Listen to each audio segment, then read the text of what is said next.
Di suatu desa yang kecil, hiduplah seorang petugas haji dan umroh. Ia mempunyai tetangga yang lalai dalam menjalankan puasa dan sholat. Sampai suatu malam, petugas itu pun bermimpi seseorang yang meminta padanya untuk membawa tetangganya yang tidak pernah sholat dan berpuasa tersebut untuk menunaikan umroh. Dan ketika ia terbangun, dirinya sangat terheran dengan mimpinya yang aneh tersebut. Tetapi ia tidak terlalu memikirkannya. Dan di malam yang lain pun, mimpinya terulang kembali dengan mimpi yang sama. Sehingga dia pun semakin penasaran, dan maka dari itu ia pergi ke salah satu syekh yang terkenal dengan penafsiran mimpi untuk bertanya tentang mimpi yang ia lihat. Lalu sang syekh pun berkata kepadanya, "Jika kamu bermimpi untuk yang ketiga kalinya, maka pergilah pada tetanggamu itu, lalu bawa dia untuk menunaikan umrohnya."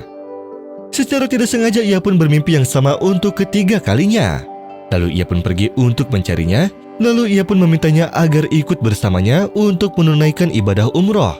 Lalu tetangganya itu pun berkata, "Bagaimana aku menunaikan ibadah umroh, padahal aku tidak pernah sholat?" Ia pun menjawab, "Jika kamu mau, aku akan mengajarkanmu sholat." Dan seketika itu ia pun mengajarkannya cara berwudu dan sholat. Dan si tetangga itu pun mulai melaksanakan untuk menegakkan sholat 5 fardu. Lalu si lelaki itu pun berkata padanya, "Mari kita tunaikan ibadah umroh." Inna rabbaka yabsutur rizqa liman yasha'u wa yaqdir. Innahu kana bi'ibadihi khabiran basira. Kemudian mereka berdua pergi bersama untuk menunaikan ibadah umroh.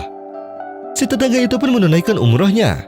Dan sebelum mereka berdua kembali, si lelaki itu pun berkata pada tetangganya, "Apakah kamu ingin beramal dengan hal lain sebelum kamu pergi?"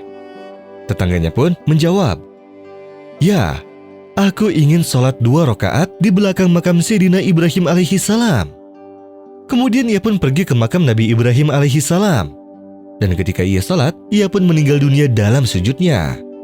Sehingga si petugas itu pun sangat terkejut dan berkata dalam hatinya, "Bagaimana mungkin aku melihat tetangga ini di dalam mimpiku, dan kini aku membawanya untuk menunaikan ibadah umroh, kemudian ia meninggal di tempat ini dalam keadaan sujud. Padahal sebelumnya, ia tidak pernah sholat dan berpuasa, serta tidak tahu bagaimana caranya sholat. Semestinya setelah kejadian ini, dia pasti memiliki rahasia yang indah." Dan ketika lelaki itu kembali ke rumah tetangganya yang meninggal dan menanyakan kepada keluarganya tentang pekerjaannya dan keadaannya, istrinya pun berkata kepadanya, "Suamiku terkenal seperti yang semuanya ketahui, bahwa suamiku tidak pernah sholat dan berpuasa. Tetapi ia mempunyai seorang tetangga yang tua rentan, miskin, serta sendirian. Ia pun membantunya dan mengurusnya. Ia juga membawakannya sarapan dan juga makan siang, serta membawakannya makan malam setiap hari. Sampai akhirnya orang tua itu selalu mendoakannya agar ia husnul khotimah."